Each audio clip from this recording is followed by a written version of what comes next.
That's sa his way. pagsasira naman ng gamit.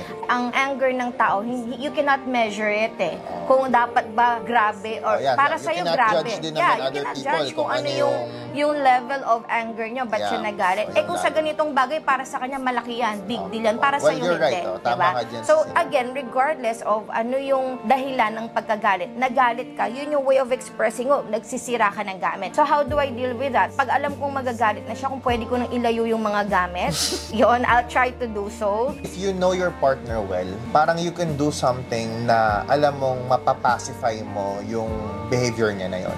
Or madadivert mo yung attention niya para hindi na siya mag-lead sa ganung bagay. Workable yan.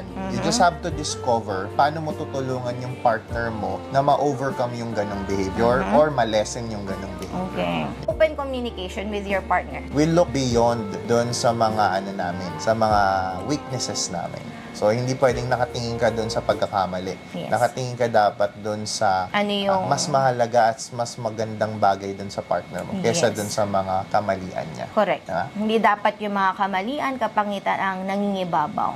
Hindi na iwasan yun. May experience nyo yun along the way. Lalala yun, mawawala yun, magbabago yun. But the best thing is you look beyond it. Diba? Huwag ka mag-focus doon sa mali ng partner mo. Yes. For a while. Nakikilay kayo? Alam, trending. Ma'am, pasok po saglit Sige po. po, pasok. Meron po kami, may eyebrow Pasok po and kayo, ma'am. may ano. Nakikilay kayo? Yes, May- ma'am.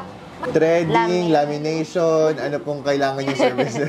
Pasok po kayo. Bawas lang? Threading. Pasok po, Yes, pasok po, sir. Meron. Tapos ano kami ngayon, ma'am, 30% off. Sorry po, nagsushoot kami ng video. Okay lang po.